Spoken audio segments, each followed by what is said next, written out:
Appreciated. So next we have Dr. Jeremy Feusner, a professor of psychiatry at the University of Toronto. He's a senior scientist at the Centre for Addiction and Mental Health and director of the Brain, Body and Perception Research Program. We're incredibly grateful to him having travelled all the way from Canada to be with us. I've been following his research on brain imaging studies in BDD for a very long time, and it's had some quite interesting impacts on how we help people understand their condition. So it's been really, really helpful, and really delighted to welcome him onto the stage now. Thank you.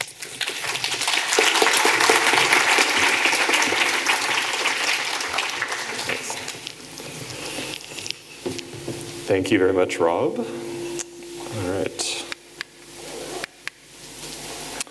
So I'm very excited to be here today, and thanks everybody for coming, and thank you for the conference organizers for inviting me to talk. So I'm going to talk about visual processing in body dysmorphic disorder related to distorted perception of appearance. And just to give you a little bit of background, so I'm a psychiatrist by training, and really my kind of introduction to body dysmorphic disorder is kind of similar to Dr. Wilhelm's, where when I was in training, I saw a patient with body dysmorphic disorder. And this was at a time when not a lot was known about body dysmorphic disorder. It wasn't being diagnosed very often. And so I treated somebody. I had somebody that I was treating for psychotherapy for about a year before I figured out that he had body dysmorphic disorder. And it was because there was one session where he was late to the session, and he had been on time to every single session, very regular. He came every single week, and I was treating him for depression. He had some depression and anxiety, and he was late, and I was really worried about him because he had never been late before.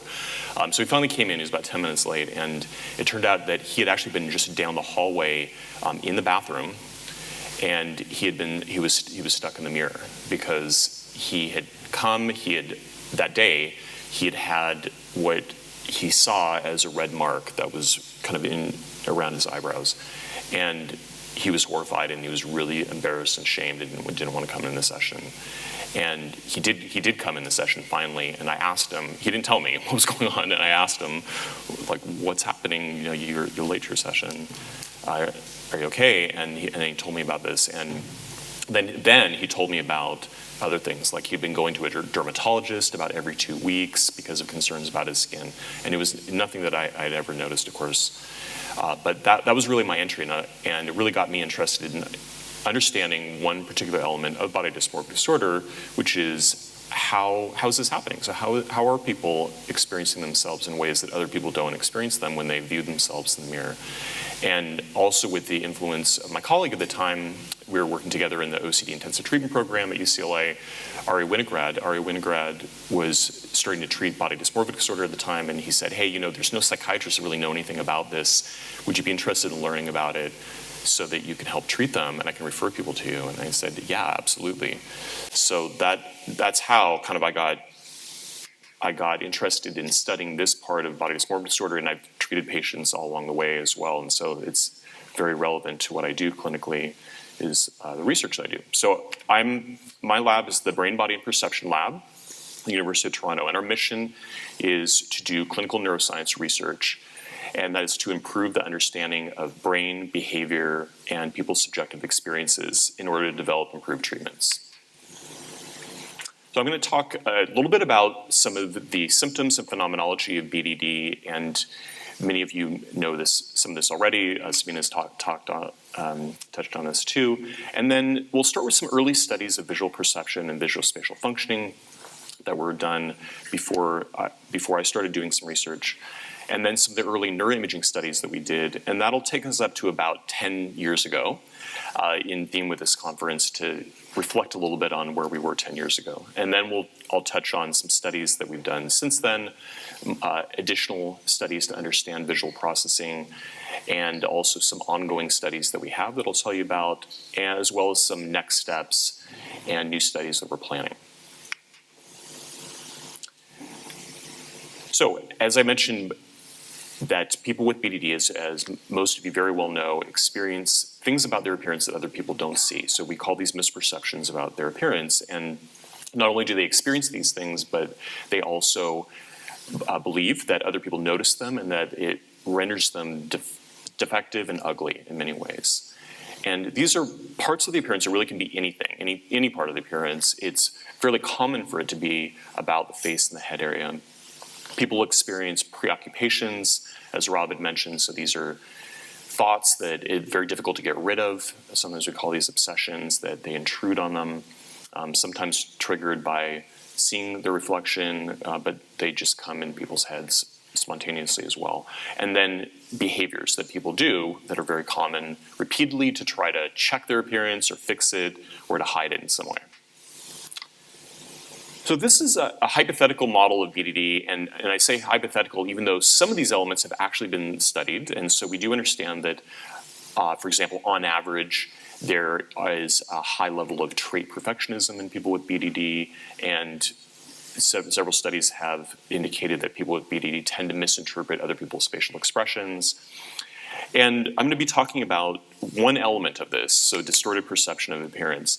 But the point of this is really just to show and conceptualize that there are many elements that kind of have to come together in any individual for them to experience this disorder. So it's a hypothetical model to test. And probably in any individual person, it may be different combinations of things that come together. So maybe not everybody who experiences BDD has all of these factors or even other ones that are not on here. And that's where the individual understanding of BDD, as Dr. Wilhelm had mentioned earlier, is very important to understand what are different factors in different people that are coming together. And that certainly comes into play for treatment. But we also need, of course, more research to understand how to identify individual level differences. So I'm going to start with some of the early studies in body dysmorphic disorder looking at visuospatial functioning. And one of the earliest was done back in 2000. And this was a study using a type of psychological test or neurocognitive test called the Ray-Osterreich complex figure task. And this is a task that allows us to understand things about visual perception, like visual memory and visual what's called construction. And also you can score it in a certain way that you can understand how people are organizing, how they're viewing complex figures in this case. And so this study then found that there was a indication that people with BDD may have increased attention to detail and reduced global processing. So this kind of formed a basis of a model that we took from there and started to understand the clinical neuroscience of what may be behind this. And there were also some other earlier studies suggesting that there may be abnormalities in visual processing, such as studies that looked at people examining faces and trying to determine if changes have been made or not, so sensitivity detection of changes. And then there was a series of studies that was done. So starting back in 2010, we did a study using something called the face inversion effect task. And then there were several studies following this. Many, not all of them, essentially replicated this finding of reduced face inversion effect. And face inversion effect is when you're looking at faces of other people in an upright configuration and then an upside down. So that's the inverted part, is the down, upside down. And our brains will engage detail processing when the face is turned upside down. And that's because the theory is we don't have a holistic template for upside down faces because we don't tend to see upside down faces in our daily lives. And so when you turn it upside down, in order to identify it, you have to start looking at details of the face. And so a reduced face inversion effect means that there's less of a difference if it's upright or inverted, and that may suggest that people with BDD are perhaps engaging detail processing, whether it's upright or inverted. There also were studies that looked at attention biases, and some of these studies used eye tracking to be able to understand where on images people are looking.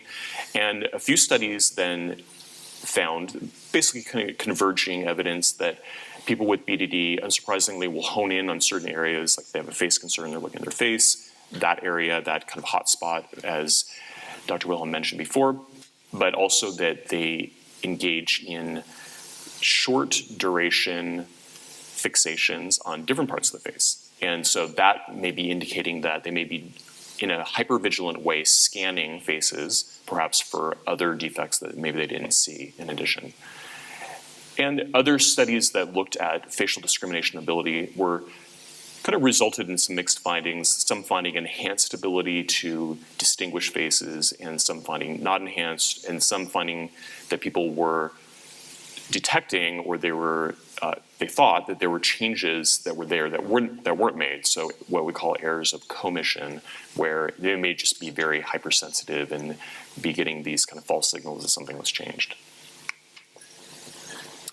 So this led up to then some of the early neuroimaging studies we did. So we kind of took that model of some imbalance perhaps in global processing, so the holistic, more gestalt processing versus detailed analytic processing. But the early studies that we did were fairly exploratory, because we knew nothing about what was happening in the brain in people with BDD. And the first study that we did that we published in 2007 was the first functional neuroimaging study in body dysmorphic disorder. And then we conducted a few studies after that. So this is one that we published in 2010, and this was a study where we had people view their own face and other people's faces, and we used some specialized images that are called spatial frequency filtered. So that means that in this particular example, this is one that only allows low detail, low spatial frequency. It's a little bit hard to see on here. It actually kind of looks blurry on this big screen, but it does look blurry when you see it in the scanner, and you can't really see a lot of details. And it's a way of what we call functionally dissecting different visual pathway streams, because we have one stream, the dorsal visual stream, that is responsible for global and holistic processing, and we have a ventral visual stream responsible for detailed and analytic processing. By using these images, it allows us a more sensitive way to detect if there are abnormalities. And we found abnormalities, and we found reduced activity compared to healthy controls in parts of the visual cortex. These are actually what are called very early parts, so even including the striate cortex is kind of the very earliest part of the visual cortex, as well as other what is called extrastriate areas and very early parts of the dorsal visual stream.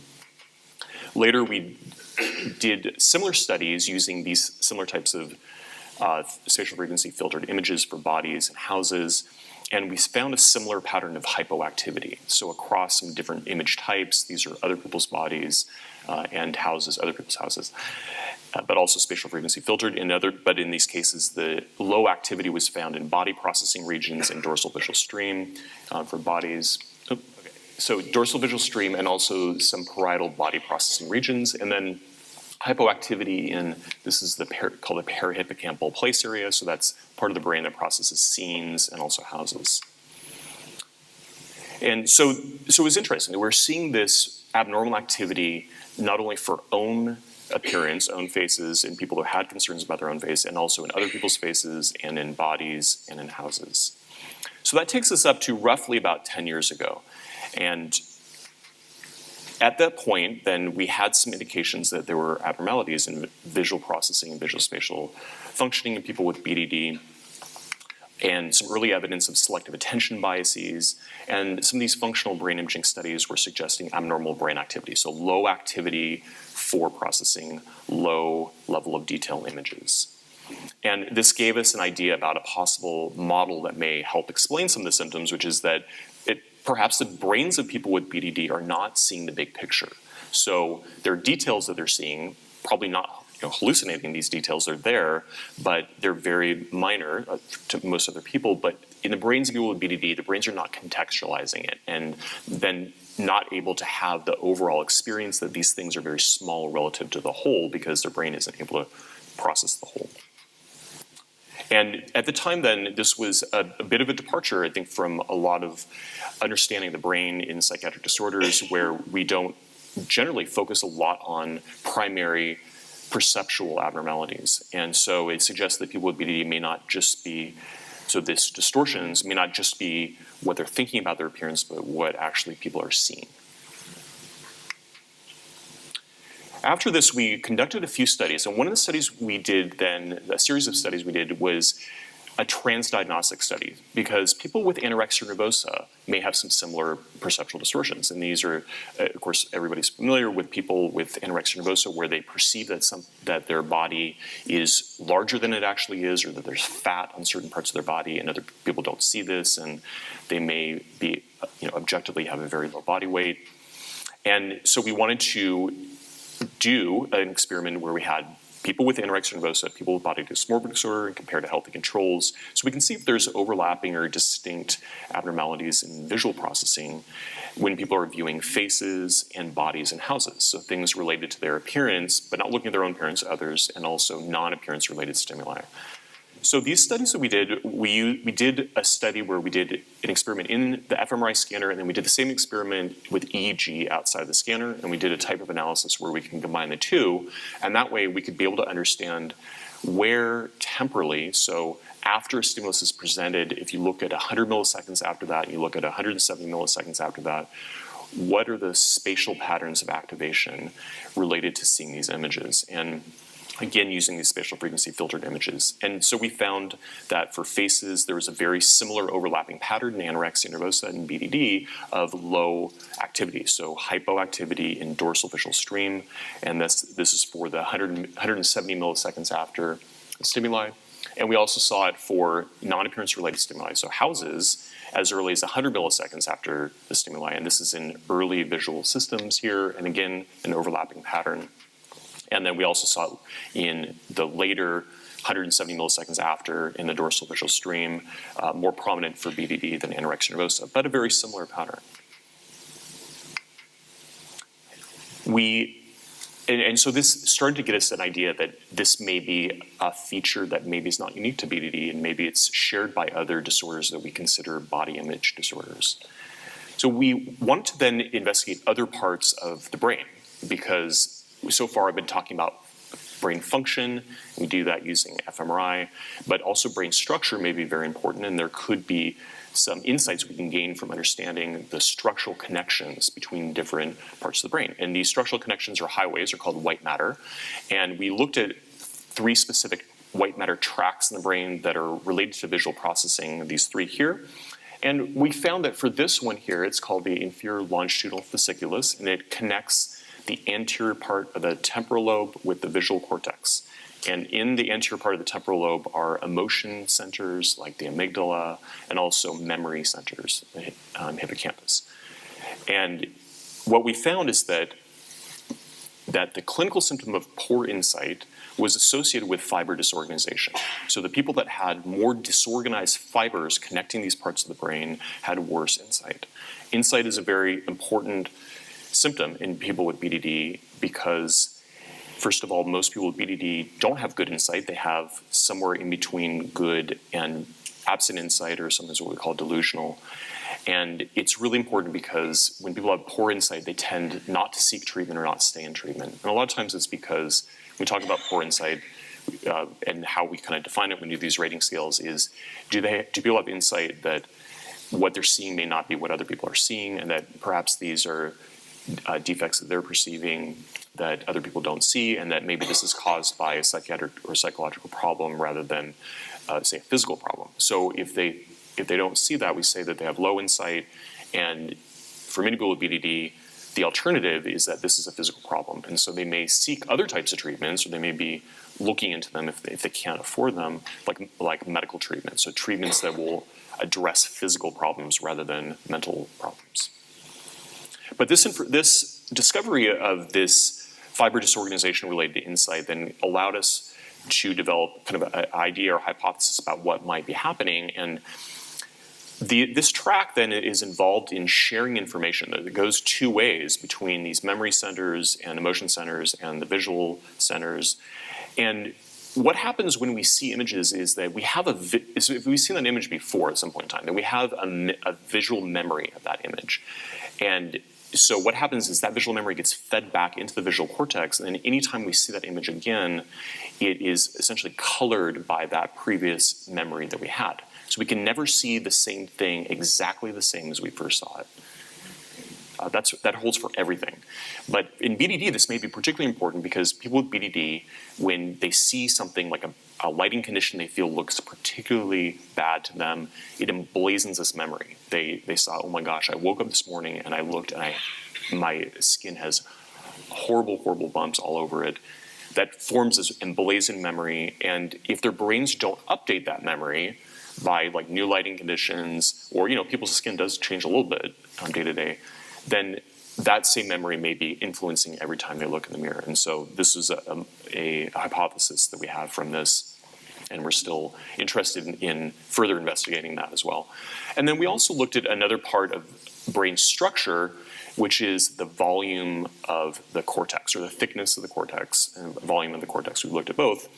This is a study that we did looking at cortex volume. So we focused on, this is all the visual cortex back here, and we chose to look at the visual cortex because we'd seen from these previous studies that there are brain activation abnormalities in this visual cortex. And what we found is that, very interestingly, the visual cortices of people with BDD on average are larger than healthy controls. And that's both in the right and the left hemisphere.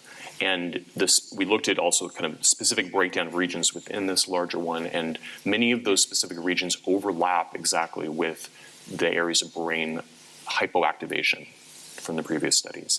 So not only is it hypoactive, but also the visual cortex is larger. And it seems to be associated inversely with the symptom severity. And this suggests that perhaps this is a compensatory function where maybe over time the larger cortex is compensating for some deficit in activation, and the more compensation that happens, actually the lower symptoms people have.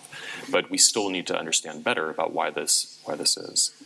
But one of the bottom lines is that there are certain brain structure abnormalities as well as brain functional abnormalities.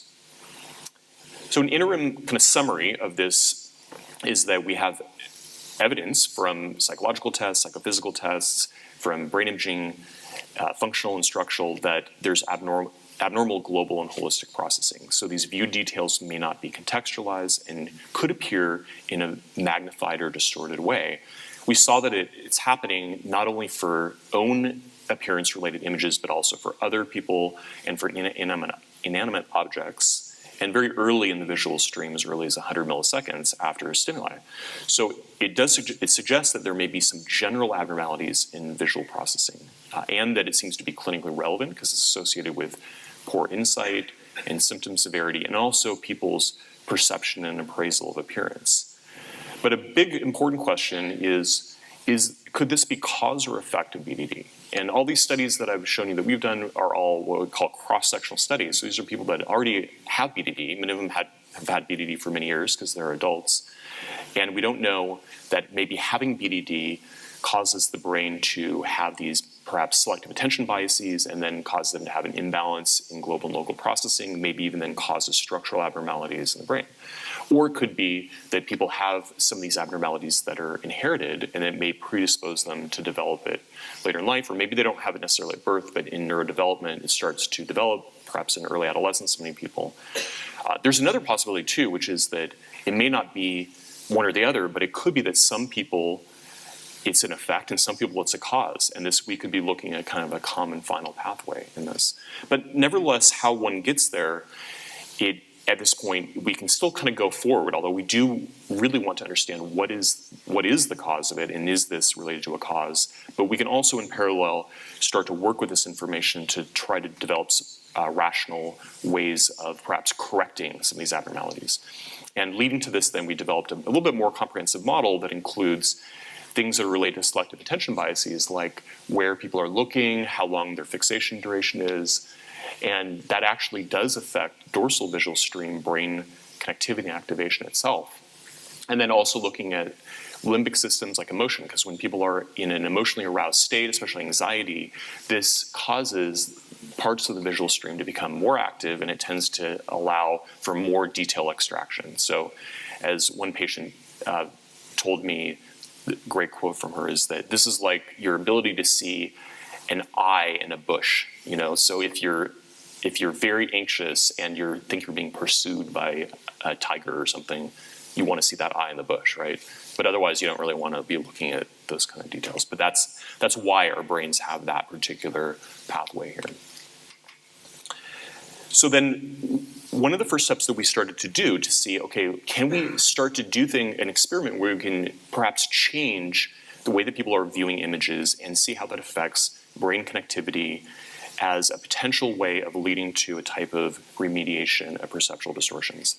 And this is a visual attention modulation experiment. So we had people then view images of their face in the scanner, and we had one condition where they just viewed their face normally, and then we had another condition where we instructed them to view a very small translucent crosshair right in the middle of the face. And what happens when you do that is that you're holding your gaze constant, and that actually forces the brain to process holistically. So you can still see the face, but you see the whole thing, instead of seeing in a piecemeal way all the little details. And the other thing that it does is allows people not to hone in on the area that they're concerned about.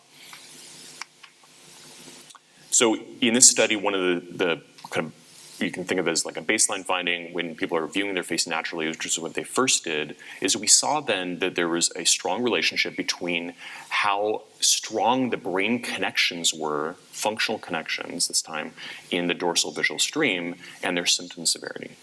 So in addition to brain activity being related to symptom severity, we're also seeing that the connectivity, and this is what's called directed connectivity, so it's specifically the transfer of information from earlier to later parts of the dorsal visual stream. And another important finding is we found that there was a relationship between fixation duration, so people that were having shorter fixation durations were also having then weaker functional connectivity. So that also kind of supports that element of our model where the eye tracking patterns influence also this global processing stream, the dorsal visual stream. And when we did the modulated viewing, what we found is that when we had people hold their gaze constant, that also, as we predicted, increased the connectivity in the dorsal visual stream, this middle one here, compared to natural viewing.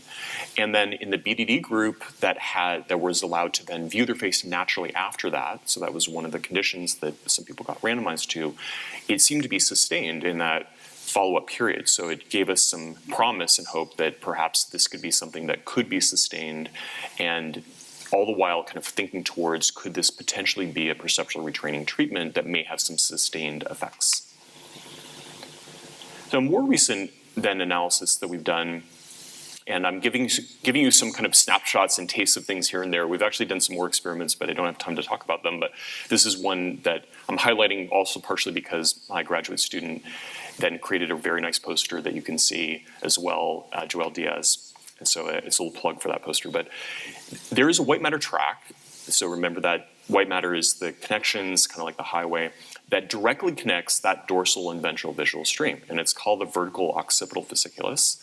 And you can see it in here in blue. This is averaged over 1,000 people.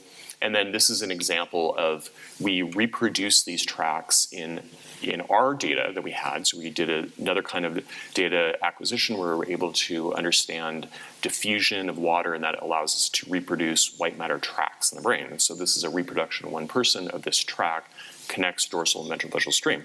This could be a very important track because, as you may guess, it may be involved in integrating global and local processing, because our brains really do need both of those. It needs to be in a balanced way. And then we want to understand, are there abnormalities in this tract, or are there ways that what's called the microstructure of the tract may relate to how people are consciously perceiving their appearance. And so we looked at relationships between their evaluation of their appearance on the scale, the body image state scale, and microstructural elements. We found that indeed there were relationships between that. So the people that had worse evaluative body experiences, so they have lower scores on that, they tend to have a lower proportion of axons and dendrites in this white matter. And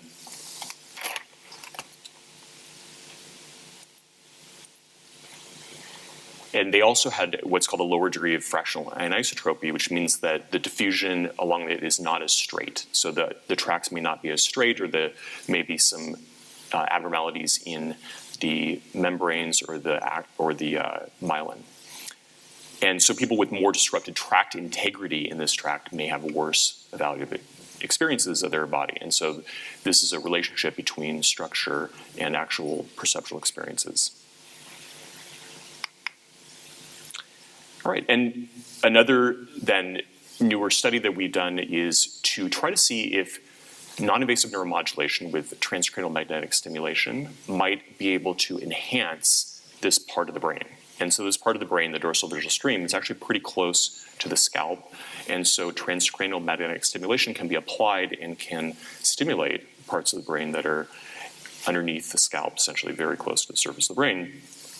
And so we did first of all, a small pilot study to see if this may actually be effective in some way, and then we can plan and design a larger study, which we're currently doing right now. And in this small pilot, we found that indeed stimulation of this part of the dorsal visual stream changed brain connectivity as well. And it changed it in two parts, in actually kind of different directions. But the part, what's called the higher part of the dorsal visual stream, it increased it. And that higher part of it is probably, is related to symptoms, so it may be clinically quite important.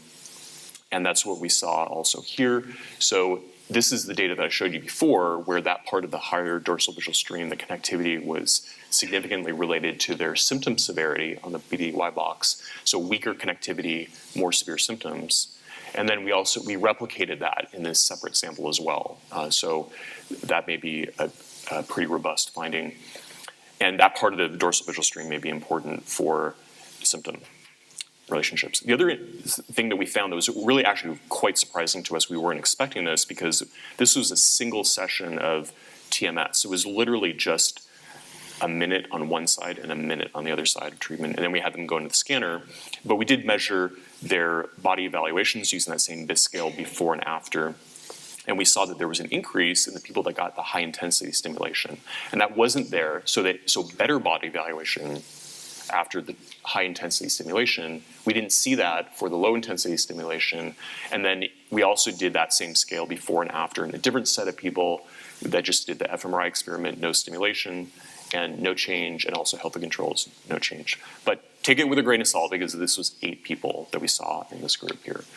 So it's something that we're looking at, but it was kind of a surprising finding.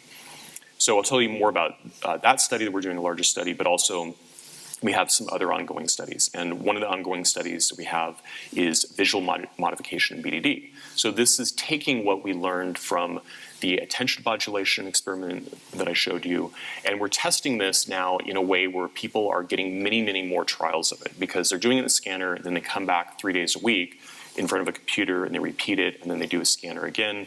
And we're also examining many more things related to this. So not only is this changing the brain in the way that we think that it needs to be changed to have better global processing, but also measuring it using the face inversion task, so their actual perception.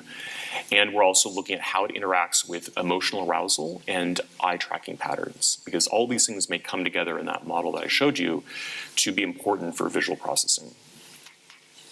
And the TMS study that we have ongoing then is similar to what we did in the pilot, but we're testing 2 different types of stimulation, and we're also then looking at the outcome being their global and local perception on this face inversion task, in addition to the brain connectivity changes.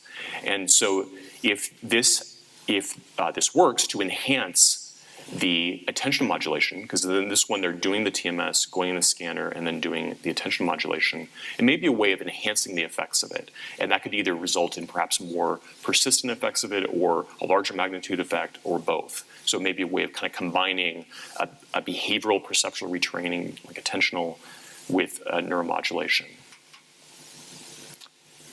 And then finally giving you a little taste of some future studies we're planning is we want to also understand how people with BDD are experiencing other distortions of other parts of their body, because so far we've focused mostly on visual processing, and how one experiences their body, though, it's influenced not only by visual processing, like when you look in the mirror or look at your body, but other parts of the brain and other systems, like involved in somatosensation and what's called proprioception, where your body is in space, something called equilibrioception. And to do that, then we developed a tool called SomatoMap, and I can tell you about that more in the research session that I'm going to give a little bit later today if you're interested. And we are making some what are called avatars of people, so personalized avatars, to be able to measure how accurate they are at estimating their body size and shape. And we're also doing this in the scanners so we can understand what brain systems are involved in that.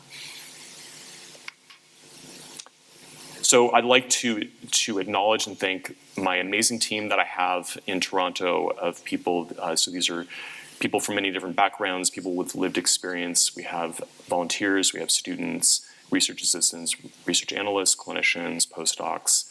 There's more people here that I didn't have a chance to put on as well. So this is a big team effort. It's a big community team effort, not only our team, but other people around the world who are doing BDD research. It's still a relatively small team. I'd like to see it become a bigger and bigger community and team, and we really need that. And I'd like to thank you for your attention.